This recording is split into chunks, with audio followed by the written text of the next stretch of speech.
Hello everybody, this is Shady here, and yes, it is finally time. We are going to be doing the top 10 of my Final Fantasy games ranked. So, if this happens to be the first video you're tuning into, I've ranked the 30 Final Fantasy games that I've played, obviously from 30 to 1.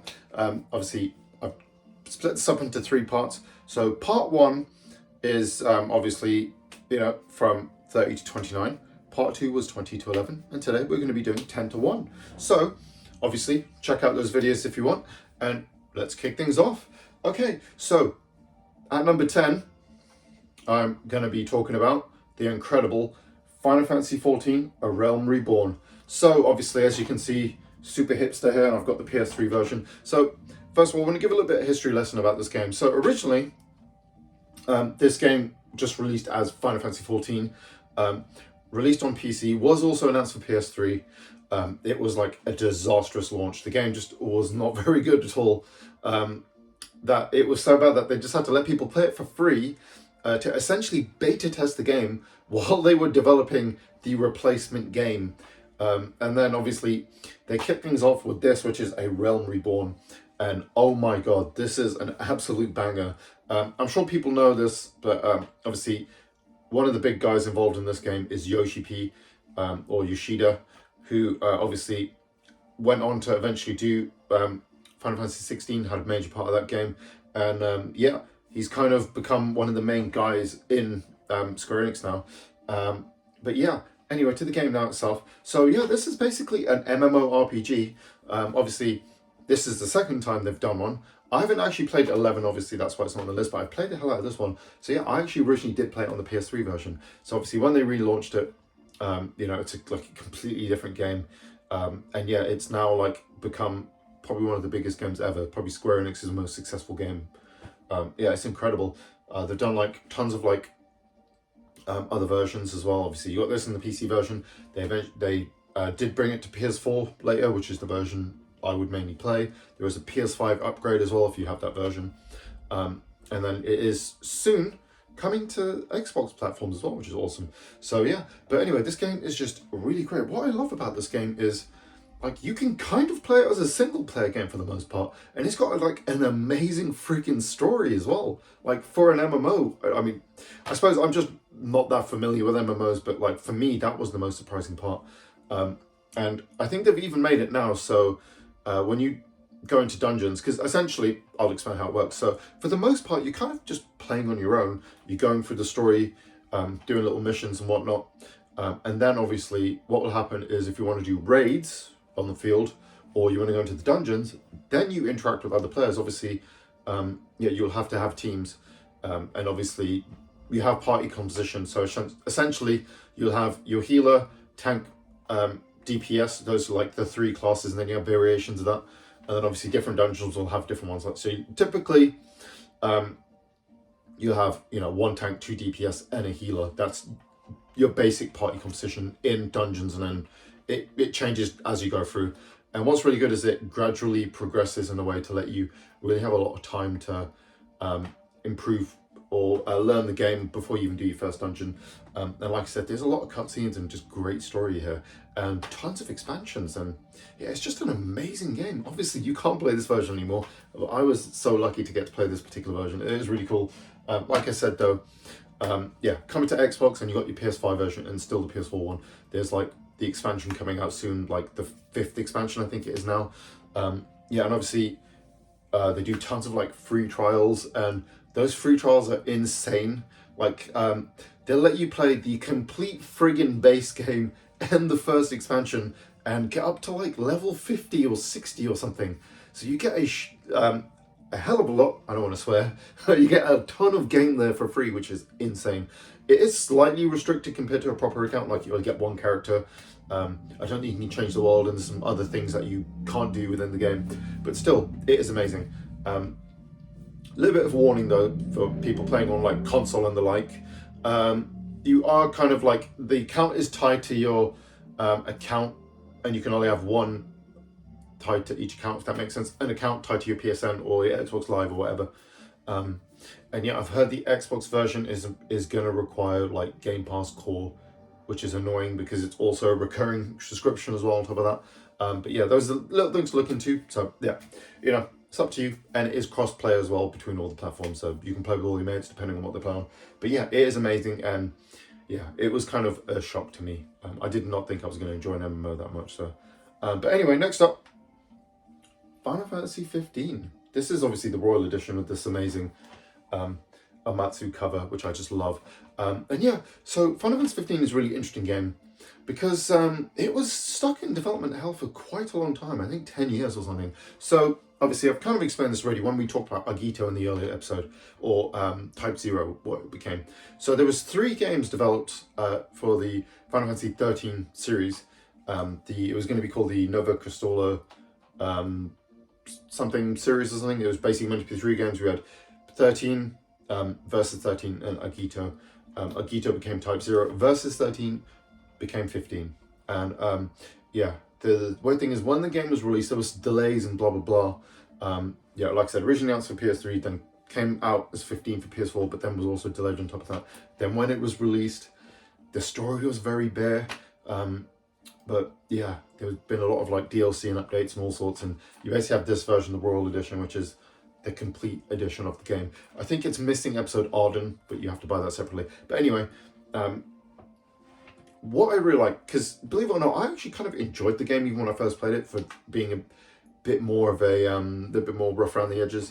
But what I really like about this is this was basically Square Enix attempt at turning Final Fantasy into a bit more of an open world game, like almost their take on something like a Ubisoft or, you know, any other sort of an open world type game, more of a Western open world type game, but it still feels like a traditional Final Fantasy. So obviously we have Noctis and his 3 companions, sort of guardians, you know, Ignis, Gladio, and Prompto, basically his best mates. And what I really love is the story is just like you guys on a road trip. So essentially, you've left your hometown, or your city, I suppose, not really a town. It's like a giant city of Insomnia, and you're traveling to Alucia, I think it's called, or something, for Noctis to meet his bride-to-be, Lady Lunafreya. And then it's basically about the adventures along the way, and it's really cool. And obviously the thing is with this game is you kind of have, like, it's a big open world game, so you kind of have to do all these side quests and everything, and that kind of expands on the story. And like I said, even though I wasn't disappointed with it at first, it did feel a little empty in a way. But then I remember when I replayed it, I did everything, and I was like, you know what? I get this game now, because this game is about the journey along the way. It's not really about the story, the end point. You know, it's about having a good time with your bros. Like, it is a road trip game, and that's what I really like about it. It's got a really cool battle system, where obviously it's an action-based battle system. You see enemies on the field, but then when you hit them, when you're in the encounter, it kind of closes you off in a space. And yeah, you only control Noctis, but he can like switch between weapons, and you can attack. You can do like this warp strike thing, and it looks really cool. Obviously, one thing I don't like is that you can kind of just spam potions, and there's no, like, it's so easy to just cheese the game because you buy loads of potions and not have to worry about dying. But it is a lot of fun. I actually enjoyed the hell out of the story, and like I said, it's a full open world game. And then you have like kind of your caves and everything, just like you do in, or your dungeons like you would in traditional Final Fantasy, which is what I really love about it. And I just love the way they handle the summons as well. That's one thing I really love. Obviously I won't spoil too much, but obviously Ramuh is one of them. And so basically what happens is, I think it's once a day, because obviously there's a day-night system. You have a percentage chance for these summons to appear, and then you just hold the button, and then they will just come out out of nowhere. They'll like pick up Noctis, and then just do a massive attack that will just obliterate all the enemies, and you see like the wreckage of it. It is so cool. I still think that's like, I know other games have probably done better things with summons, but I love that way of doing it. And I kind of hope they bring that back for like when they do 17 or something. Yeah, I mean, I liked what 16 did as well with the summons. That was cool. But yeah, it's just so awesome. And yeah, you know what?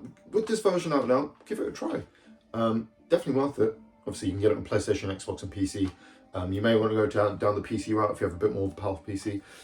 There is one sort of cool thing though. This is one of them games where if you play on PS4 and Xbox One, you can play it with like a full locked 60 frames a second, which is cool, because obviously the game kind of had not the best performance. It was an unstable 30 on PS4 and Xbox One. But then with the Pro and X came out, PS4 Pro and Xbox One X, they added like a high frame rate and sort of high fidelity mode or high resolution mode.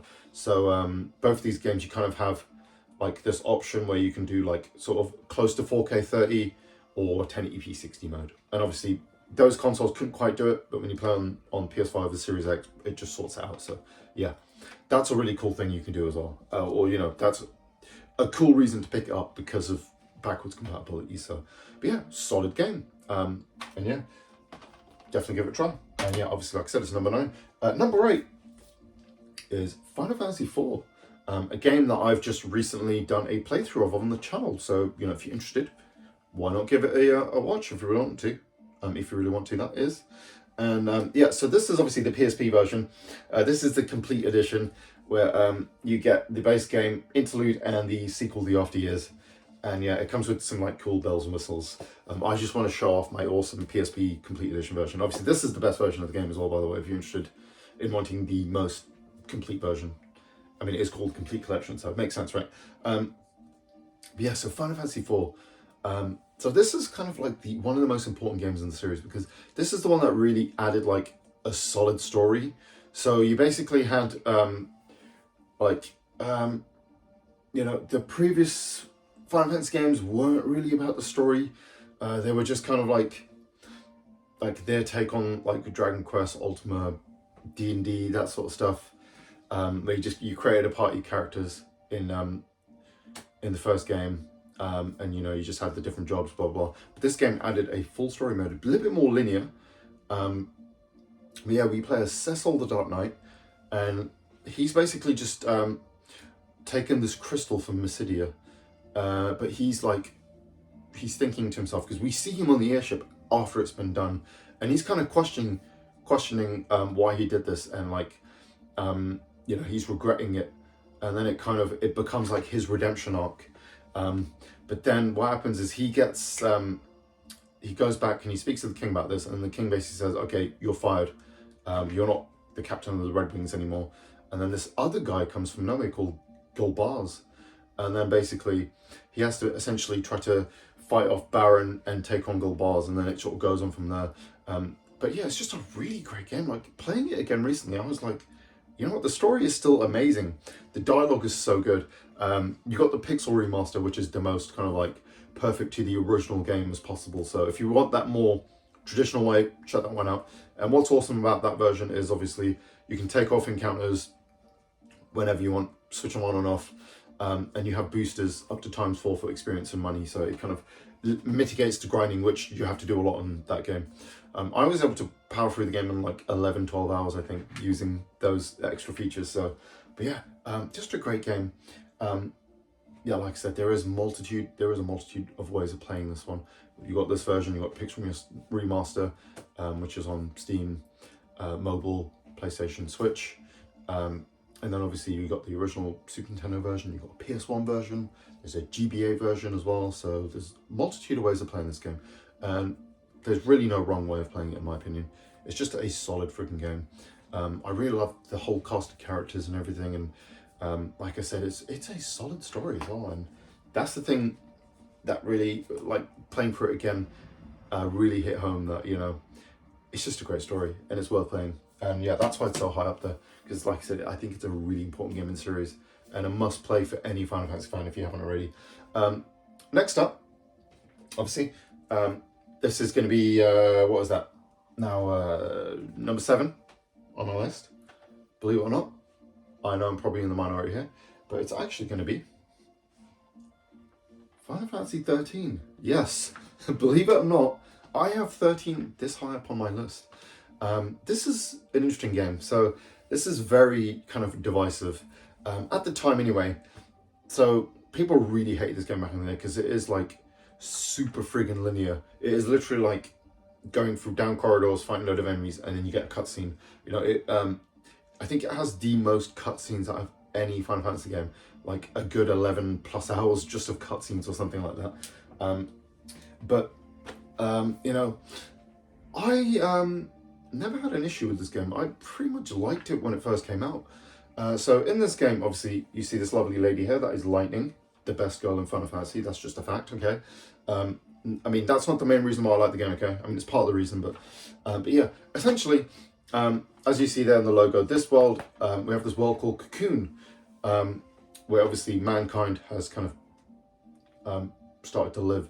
It's essentially like almost like a little Dyson sphere or something, or like a planetoid in the sky above the actual world. And then we have the world below, which is Pulse, which these worlds clashed and were at war. And obviously the people of Cocoon are in constant fear of Pulse and a Pulse invasion.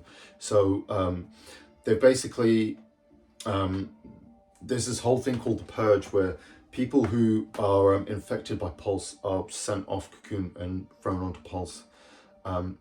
Basically what happened, as we start, we see Lightning getting on the Purge train because her sister has been taken away, and she's going to obviously, you know, try to rescue her essentially. So she gets on, and there's also this other guy called Saz who gets on with her, and then basically Lightning, she ends up fighting, getting off the train, and then it kind of, we go to another character called Snow, who is also trying to fight off the army because he wants to save Sarah. And then we switch between these characters, and they're all, we have the other characters, Saz and Hope, or not Saz and Hope, we got Vanille and Hope, who are two characters who are kind of intertwined as well, and all these characters kind of clash together to try to save Sarah, because basically there's this thing called the fal'Cie. This is the part of the game I really love. It kind of recontextualizes the whole Warrior of Light thing as well, which is one of the aspects I love the most about this game. So, as I was saying, they all come to where Sarah is, and there's this Pulse fal'Cie thing, and then it brands them. And branding essentially means that they become what are Warriors of Light, or l'Cie in this game they call it, which is essentially the same thing as Warriors of Light. So they're basically given a focus by this fal'Cie, which is, like I said, it's like the crystals in the traditional games. But they're just given an image and they have no idea what to do. But before, obviously, before this happens, we see Sarah, and then she says, "Save Cocoon," and then she turns to Crystal, which means basically she fulfilled her focus. And then essentially what happens is, obviously they're all branded, and then all the characters, well, the characters kind of split up and go in their different ways, and then we're constantly switching between different parties. So we'll have like Snow in one section, we'll have like Fang meets up with Snow later, we have Vanille and Saz who are doing their own thing, then we have Lightning and Hope doing their own thing, and then eventually they'll all come back together again, and it's just a really cool way of telling the story. And it's, yeah, that's one of the aspects I really love. Like, the story is actually really good and engaging, and all the characters are pretty good. Like, I love all of the characters in this game. I think it has one of the best casts in a Final Fantasy game, personally. Like I said, it is very linear, but I think, you know, it makes up for it with that great story and just an amazing battle system. Like, this was probably one of my favorite Final Fantasy battle systems until like 7 Remake came out, which I just think is the best when it comes to action-based combats, obviously. So essentially how it works with the combat is you have the enemies roaming, and then obviously when you go into them, you go into like a battle, and then essentially you have a command menu, so it's still menu-based, but it's all real-time. You have to select your commands, the ATB gauge comes up, then when it's full, you'll do the attacks that you chose. And then also on top of that, you have your paradigm shift system. So you do have the jobs in the game, there's like 6 of them. And then each character will have different jobs. You can assign up to 6 of these different ones. So like, for example, you have Commander, Ravager, and Medic, which obviously do different things. Medic being the healer, Commander being your like, warrior, Ravager being your mage. And then you can kind of switch between these, so you can have it so there's Commander, Ravager, 3 commanders in one paradigm. You can have 2 Ravagers and a medic, or 3 medics, and kind of switch between it. Obviously there's more, there are more jobs than that, obviously, but yeah, it's just a really cool game, I think. And if you didn't enjoy it back in the day, I'm going to show the back of the game as well. It's really cool. It gets his great image of Lightning and some of the other screenshots. If you haven't played it yet, give it a go. Yeah, obviously you've got this original PS3 version, which is like my go-to one. Yeah, and this was at the time when they actually did have manuals and everything. And yeah, as you can see, they've got lightning everywhere because they know, you know, we're buying it for her mainly. No, not really. But yeah, it's a weird thing with this game where they kind of like, they turned her into kind of like the poster girl of the game. It's very weird because all of the characters are actually kind of even. And that's another thing I quite like. It reminds me of Final Fantasy VI in that regard, where each character will kind of have their own thing to do, and like they're all equal to the plot in a way. But yeah, I think if you like I said, if you're like sick of a lot of these kind of open world games nowadays and all that, I think it's definitely worth giving this game a go. Or if you didn't think it was worth it back in the day, you know, definitely try it. I think you'll really enjoy it. But yeah, anyway, I've talked about that one enough. It is a great game. Sorry, one thing to mention before going on to the next games. Obviously, yeah, it is available on PC, PS3, and also Xbox 360. The 360 version is backwards compatible as well, so you can play it on your Xbox One or your Series systems. And what's really cool, obviously, if you're playing it on One X or Series X, it like ×4 the resolution as well, so you can play it at like almost 4K. Obviously, it is like upscaling. It's not native resolution, so it doesn't look like perfect, but it looks better than it did originally anyway. Obviously, the original game was 720p on PS3, and I think it was lower than that on 360. So yeah, I wouldn't suggest playing that original 360 version, even though it is kind of cool, that version, because it came on 3 discs, which was really cool. Kind of feels like an old school Final Fantasy thing where you can switch between the discs and all that. So, but anyway, next up at number 6, we have Final Fantasy VIII, a game that I really love. This is again my amazing PS4 version that's still sealed. Yeah, just because I love the game so much, I got a physical version. This is the remaster. It did come digitally first, which I got pretty much day one. And then yeah, they later released a physical version. I just thought I have to pick it up. So, and the cover just looks cool. So, this is another game that's kind of divisive or hit and miss. Obviously, this was the follow-up to 7.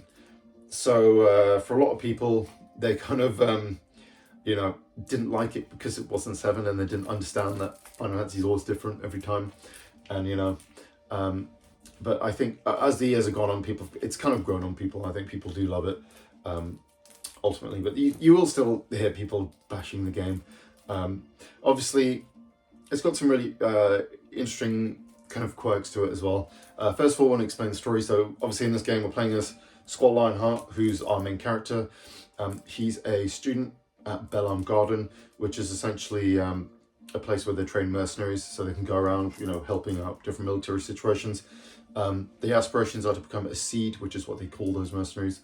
So essentially, it starts off with him. We see this cutscene where he fights Seifer, who's kind of like his rival character. And then obviously, Seifer beats him in a fight.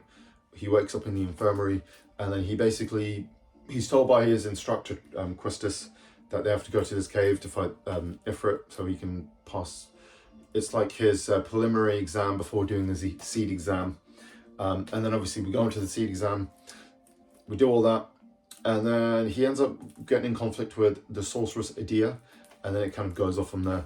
And yeah, it's just a really solid game. I just love the plot in this game. I am very nostalgic for this game because this was the first Final Fantasy game I played. So, you know, if that's anything.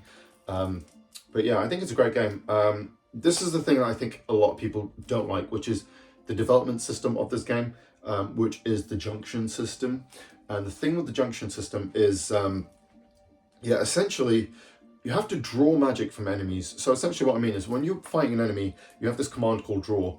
And then the enemies will have the lists of magic they have available, and you have to draw them, and you have to get a stock of them. So when you draw it, you can get either 1 or 9 stocks of magic. So yeah, you don't actually have MP in this game, but magics have an amount up to 100, and you have to get like 100 magics, and then you have to have an ability from your Guardian Forces or GF, the summons of the game. And then like you have to have something that will say like junction strength, and then you can put 100 fires into strength, which will increase your strength. And yeah, it's a weird system because basically, like magic is only useful for increasing your stats, and then if you want to use magic, it has to be the weaker magic, and it's very weird. So then most battles just become like doing Squall's overdrive or limit break, sorry. and or just using GFs and normal attacks. Yeah, that's kind of the thing. But I still think it's a really interesting and cool system. And one of my favorite parts about this game, I think the one that can never be understated, is Triple Triad, which is the card game. I think it's the best mini game they've ever made, and the theme is just amazing. Whenever I hear the theme, I'm just like in my happy place. And the soundtrack overall, I think, is probably the peak of the series, like friggin' easily. Yeah, it's a decent game and pretty much available everywhere. So you can even get this bloody thing on your phone, play it on an iPhone or an Android. This particular remaster as well, which is cool. But yeah, it is a really good game. I think you should definitely give it a try. And yeah, I do love it. It is nostalgic, but it isn't quite in the top 5. But it's definitely, like I said, it's number 6. Next up, at number 5, this is probably going to be a little bit surprising. Everyone's probably expecting this to be number 1, which is Final Fantasy VII. Yeah. So obviously, what can I say about Final Fantasy VII that hasn't been said before? It is a friggin' masterpiece. There's no denying that. Obviously, there's the completion and the remakes and all that, and it feels like, a lot of people actually forgotten about the original, because I know that there's a lot of people who have only just played the newer ones, haven't actually tried the original yet. But yeah, you should definitely do it because it is great. This is obviously the Platinum Hits version. I do have a standard version as well. But yeah, this one's really interesting because it comes with this like preview disc of Final Fantasy VIII, and it's not a demo. It's just like a cutscene or something. It's literally the opening cutscene of Final Fantasy VIII, which is basically a trailer. It's very weird. But anyway, Final Fantasy VIII. So, not Final Fantasy VIII, Final Fantasy VII. So Final Fantasy VII, in this game we play as Cloud Strife. I was going to call him Crowd Strife. Yeah, Crowder. Yeah, we play as Cloud Strife, and he is essentially been hired by this kind of eco-terrorist resistance group called Avalanche, who are trying to fight back against the Shinra Corporation, who are basically bleeding the Earth dry, taking the Mako energy from the Earth. And then the story kind of goes from there. Essentially what happens is they take on a few Mako reactors, and then eventually they go, and they have to rescue this other character, Aerith, who's been taken by Shinra in the Shinra building, and then they confront Sephiroth, who is a ghost of Cloud's past, and the greatest soldier of all time, they call him. And it kind of just goes from there. And what is incredible is, just that Midgar section is just incredible when you think back to it. The fact that it's so memorable. Part 1 of the remake trilogy is just in Midgar. That's how amazing and memorable it is. But there's just so much content in this game, and there's just loads of games within games. I just think about how you look at the Golden Saucer, which is an area you can go to in the game, and it just has tons of mini games for you to do, like the Battle Arena, the Chocobo Racing, the bloody snowboarding game, the submarine game, Battle Arena. I think I said that already, but there's so many cool little games just to do in the Golden Saucer. And then on top of that, you have Chocobo Breeding, which is could be released as a game in and of itself. And it just blows my mind that this is the first 3D Final Fantasy game, and it had so much friggin' content. And then on top of that, it has an amazing story and a great cast of characters who I think are just they're so memorable. I mean, playing through the remakes again, it kind of reminds you why you love the game so much as well, if you know what I mean, why the characters are so great. And yeah, I really, I urge anyone to play this game. If you've played those newer ones, please play the original. Obviously, it is pretty readily available now. There are newer ports, there was the remasters. If you want to be an OG, you can pick up this PS1 version as well. There are some slight differences, I think, with the remasters. Or there was a weird one where I think this on PC actually, there was 2 versions on PC. There was this Square Enix store version, which had the original PC audio, which is different to the newer one, or the original PS1 version. And then obviously then there was the remastered version, which is on Steam and PlayStation, Xbox, Switch, whatever. But yeah, it's an amazing game, and yeah, it's in my top 5. A lot of people probably rank it number 1, or top 3 or whatever. Yeah, it is a great game, and yeah, deserves to be that high up. And it's one of the few games that lives up to its reputation.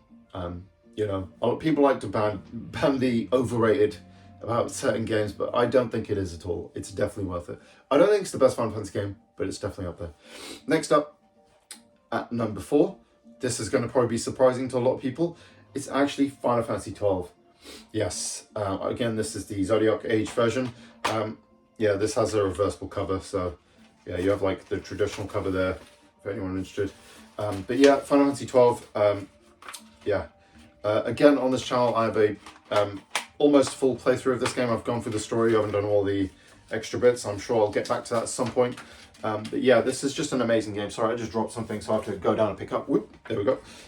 Yeah, so in Final Fantasy XII, okay, so I have to explain a little bit about this game. So, essentially, obviously, they did Final Fantasy XI, which was their first MMO, very successful, was on PS2 and PC. And then, obviously, after that, they wanted to, obviously, do a Final Fantasy game with a real-time battle system. Originally, this game had the same director who did Final Fantasy Tactics. I'm really sorry, I can't remember his name. I could look it up, I suppose, but, you know, I'm recording now, so I can't. Then he left the project, and they brought in another director who took over. The game famously had a lot of like cut content and stuff, but I think with all those development troubles and everything, they ended up turning out a pretty good game. But obviously, what happened is, obviously it came out in America. We got it like, I think America got a year later after Japan, or something like that, and then we got it a year after that, or something like that, or maybe it was 6 months later after Japan it came to America, and then we got it like 6 months after that. And then by the time we had got it over here in the UK, in Japan they had released the Zodiac Age version, which essentially added the job system to the game and tons of quality of life features and extras and all sorts. But yeah, we never got that version until they obviously decided to do the port for the PS4. And then on like its 10 or something year anniversary, I can't remember. Yeah, I think it was on the 10-year anniversary or something. And then obviously this version's now been ported to basically every system, so you can get it on Switch, PlayStation, Xbox, and PC. But yeah, anyway, let's talk about the game. So this is basically you know, very like Final Fantasy II, very heavily inspired by Star Wars. Essentially, that's the best way to describe it. So we're in the world of Ivalice, so it is actually connected with the Tactics games and like Vagrant Story and all that. This is actually the first in the Ivalice Alliance, as they call it, all this timeline.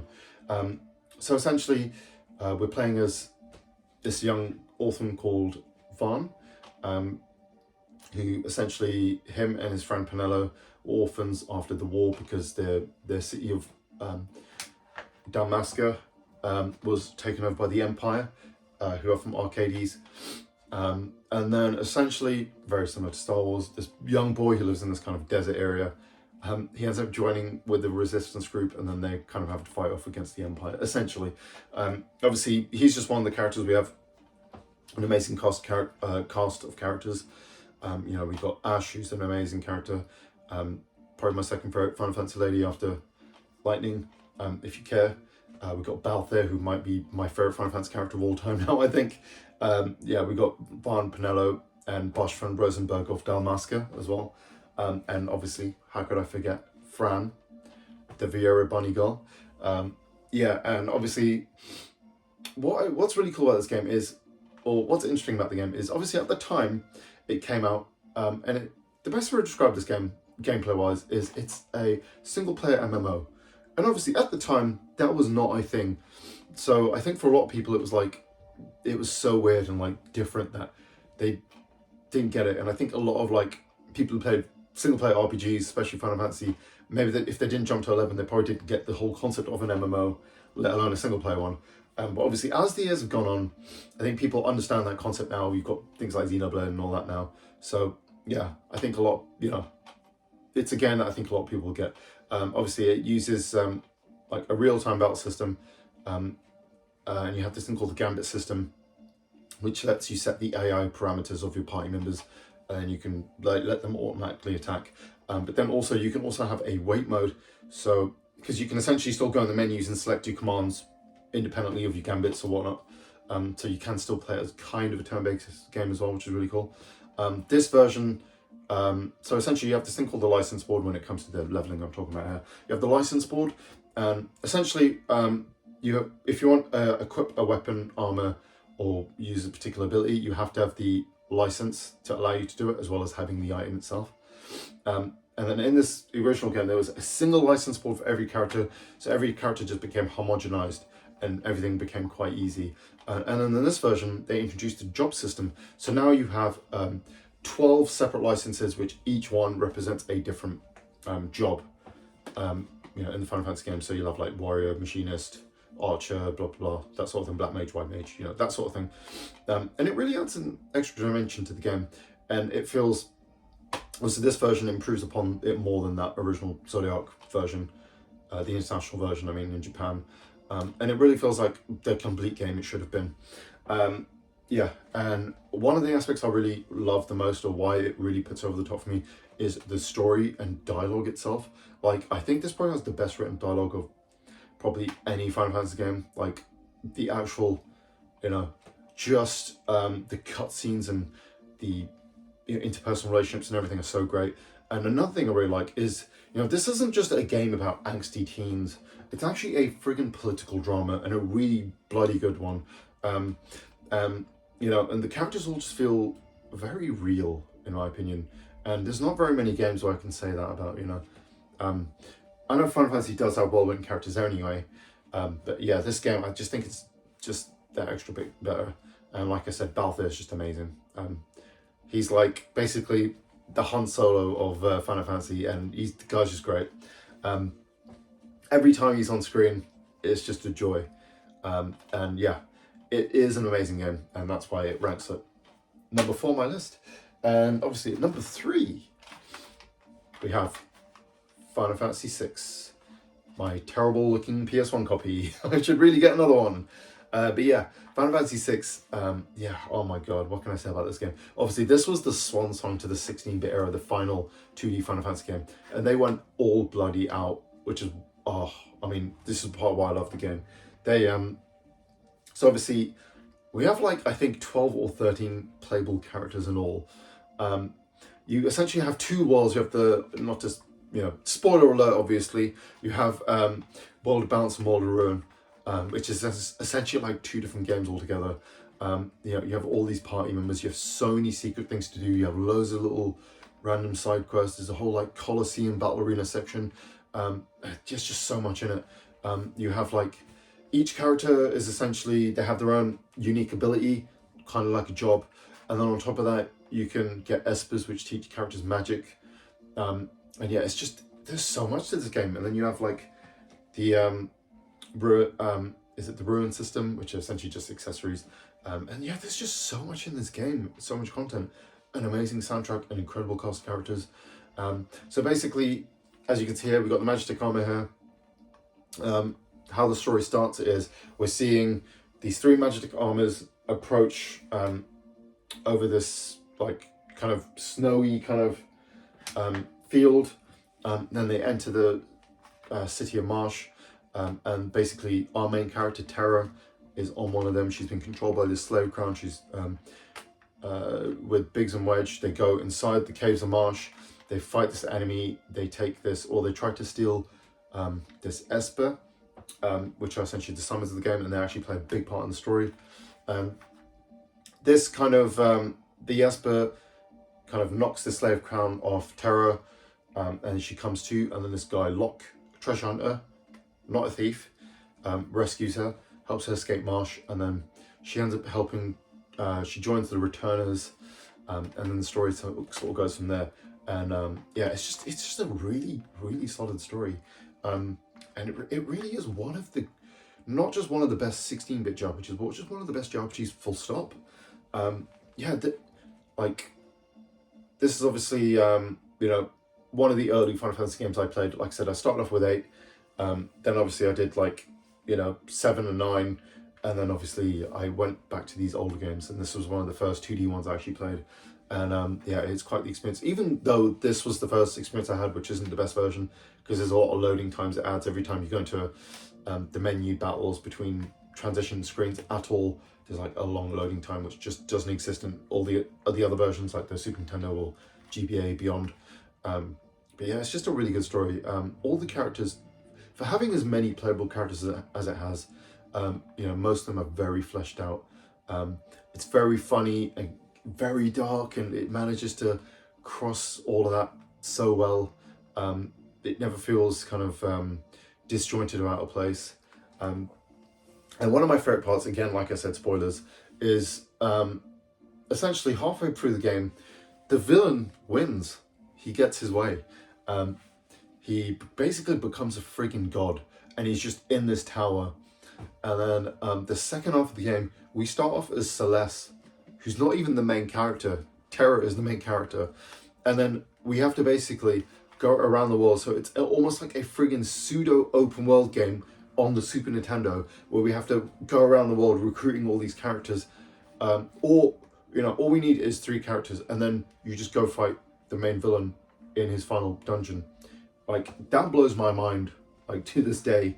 Obviously, what's really cool, though, is they would later expand on that World of Ruin concept with the Octopath Traveler games.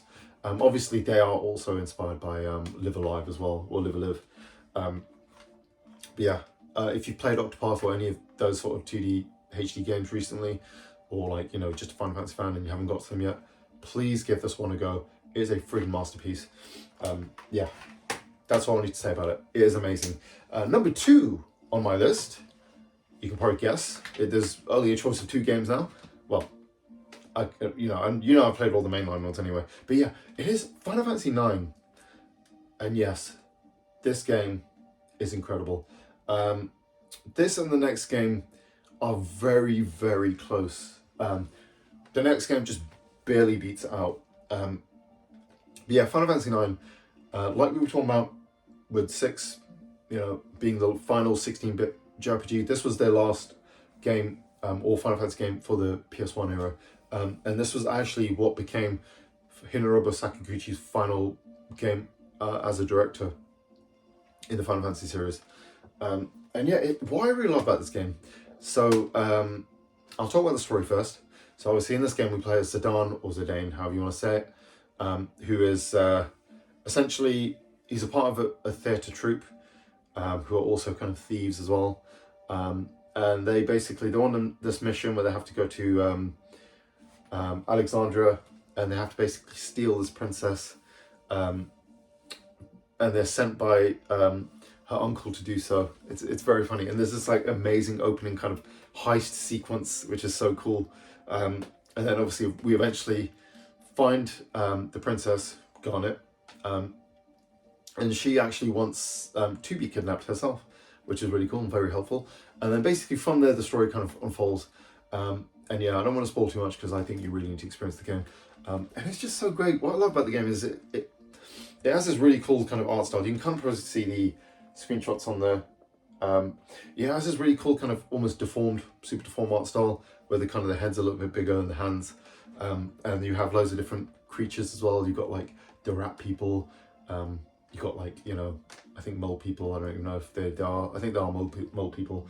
And all sorts of other like humanoid beasts and fairy tale type creatures. Yeah, and the look and the feel, it feels very kind of Studio Ghibli or fairy tale-esque in a way or something. It's so cool. The soundtrack is amazing. A lot of people call this Anu Amatsu's magnum opus, and it really is. I think it's like ridiculously long. I remember hearing like he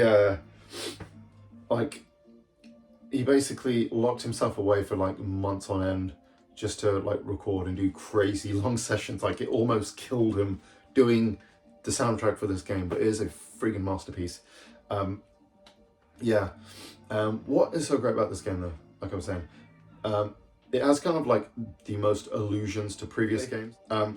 Yeah, what's great about this game is it has the most allusions to previous Final Fantasy games. So you'll see, you know, there's a reference to Cloud with the Buster Sword, and you have Garland from the first game, and when it comes to the plot points, there's allusions to other games, and spotting those is part of the fun as well. But on top of that, you know, it just tells a really great story. And yeah, another thing I really like is the actual development system. So this has the Magic Gem system. So essentially the Magic Gem system, that is basically where you have your equipment and weapons teach you abilities, so you'll have to fight certain battles, you get AP, you learn that ability. And then you have a certain amount of gems, so let's say you have like 10 gems. You have like 5 different abilities, each one will take a different amount of stuff. So like one ability might take 2 gems, another ability might take 1, some might take 3, 4, and you kind of have to set your characters that way. And you kind of build your characters around these abilities and the restrictions of how many gems you have. And it's a really cool system. So, you know, if you want, in a certain battle, you need a certain status, immunity, you can just use that particular gem on that ability. You know, you can build for that specific battle. It's a really cool system. And what's really awesome is he actually brought it back for a similar system for Fantasian, which was the latest game that Sakaguchi did, Mistwalker Studios. And yeah, it's just a really great game. And I really think you should give it a go. Yeah, obviously this also does have a remaster available on all platforms as well, so you don't have to worry about that. This has been one of the great things about Square Enix, that they've not been afraid to, at least with the mainline Final Fantasy games, do ports and remasters. We are still waiting on a remaster and port of the 13 trilogy. Let's hope that happens soon, because it's been like, I think 15-year anniversary now is, and yeah, it's still not here. But anyway, next up, the final game, as you can imagine. I mean, you probably know if you've watched this channel enough. It's obviously Final Fantasy X. Yeah, this is my absolute favorite game in the series. This is one that, you know, I've played a million times. I'll hold it the right way around as well so you can see it properly. But yeah, this is my absolute favorite game in the series. What I love about this game is, yeah, it's just, it has this incredible story. Yeah, we have essentially dual protagonists for both Tidus and Yuna. You know, the soundtrack is incredible. The game still looks great. And yeah, it's just, you know, for the first game, Final Fantasy game without Sakaguchi as director, they did a pretty damn good job. And for the first game using the PS2 as well. Yeah, this is a really interesting thing. Obviously, people probably don't know this, but 9, 10, and 11 were developed simultaneously. Yeah, this was the big point where Square Enix really expanded and started doing different things. And obviously, one of those things was having someone else direct a Final Fantasy game. It was really cool. Obviously, Sakaguchi went on to work on The Spirits Within, which we don't need to talk about. You know, it's not bad. It's just okay. Yeah, anyway, I'll talk about the story of Final Fantasy X and why I really love it. So obviously in this game we play as Tidus, who is star player of the Blitz, the Zanarkand, Zanarkand Abes? No, that's the Besaid. Well, I can't remember the call. How can I forget? Oh my god. It is the Zanarkand Abes, right? Yeah. But yeah, essentially he's about to start this massive Blitzball game. And then this giant whale in the sky called Sin attacks the city, decimates all of his homeland, Zanarkand. He meets up with his kind of family friend, childhood kind of guardian, Auron. He grabs Tidus, and they go inside of Sin, because Sin kind of has it on its bottom, and it kind of opens up and it swallows things up. They go inside of Sin. He washes up on this island, or these ruins, meets up with these other people, finds out that he's now 1,000 years in the future, and Zanarkand is just ruins. And then eventually gets attacked by Sin again, goes on Besaid Island, meets this guy called Wakka, then he meets Yuna, who is a summoner, whose job it is to defeat Sin. So she has to go on this pilgrimage to train as a summoner to eventually get this final summon and then defeat Sin, which allows people to have the calm for 10 years. And then essentially there's kind of a beautiful kind of love between Tidus and Yuna, and yeah, it's really good. And what I really love is you know, this pilgrimage that's going on is quite linear, and it plays into the fact that the game is a little bit more linear, and you're just basically going from town to town. Yeah, I know people didn't complain about that with this game, but apparently it was a problem with 13. But you know, but anyway, that's besides the point. But yeah, this game is just incredible. You know, the story is amazing. You know, the voice acting is a little kind of spotty in places, but don't, you know, remember it was the first game they did this with, But you know, it still has a charm to me anyway. Like this is one moment that I just love where this is just a translation thing clearly, where they go to a temple called Macalania Temple, and then Titus goes Macarena Temple, and then he's like, no, Macalania. Walker does, and then he's just like, all right, which is like a reference to that song, the Macalania, or the, you know, the Macarena. Well, Maka 2, Maka 3, Macarena. It's like, what a random reference to have in a Final Fantasy game. But that always just made me laugh. Yeah, I love this game so much. Obviously, yeah, it was originally available on PS2. Done this remaster. Thing with this remaster is they did change the face models in the base version of Final Fantasy X. So yeah, if that is a problem with you, maybe check out the PS2 version. Another little intricacy that you need to worry about is with that PS2 version, obviously there is the standard version, and then there was an international version. The international version added the dark aeons and everything. We got that in the PAL region, but the people in the US didn't get it, so you won't have the complete version on the PS2, so you may as well just pick up this one. But yeah, I've done like a whole hour-long video talking about this game, just rambling. It's kind of cringy and terrible. But yeah, if you want to hear me just go on for an hour about this game, you can. But I just love it so much, you know. I will probably be doing a playthrough of this on the channel at some point as well, because I just love it so much. Yeah, essentially, you know, on this channel, yeah, when I feel like replaying a game, I just upload it onto YouTube pretty much, so, you know, just to have a playthrough there. But yeah, this is one of those games where the first playthrough and like the 100th playthrough or whatever have always been great, and it's a game that never fails to bring me enjoyment and happiness. You know, as soon as I'm playing this game, I'm just so like nostalgic and happy. You know, I'm sure a lot of people have this, don't they, where, you know, there's games that, you know, they just evoke, you know, happy memories and all of that, and just the nostalgia hits different. It's one of those games, you know. Yeah, and the Final Fantasy series as a whole is just incredible in my opinion. And yeah, this is the peak of it. And yeah, I just can't wait to see what they do next, you know. Obviously, Remake Part 3, Final Fantasy 7 Remake Part 3 is the next one, but I want to see what they're doing with 17 next. And yeah, hopefully, I really, just completely different tangent, but I really hope Square Enix kind of go past doing the remakes and the sequels and all that. Not that any of them, not that they're all bad, but let's just go back to just doing the mainline stuff. I've heard that they've restructured and they're talking about kind of cutting back with things and doing less odd things and stuff. So let's just hope they focus on just doing numbered Final Fantasy games, because yeah, like, you know, Final Fantasy 6 to 10 was like, I think a 6-year thing or something like that, or they released them in like, because I think what was it, 94 and then 2001. So yeah, like in 6 years or something, they released all of those games. You know, Square Enix needs to get back to having that sort of output. I know that's probably not possible anymore with the way game development is, but yeah, anyway, that's besides the point. But yeah, Final Fantasy X is my #1 game in the series. But like I said, this wasn't really about best or worst, it's just the ones that I prefer.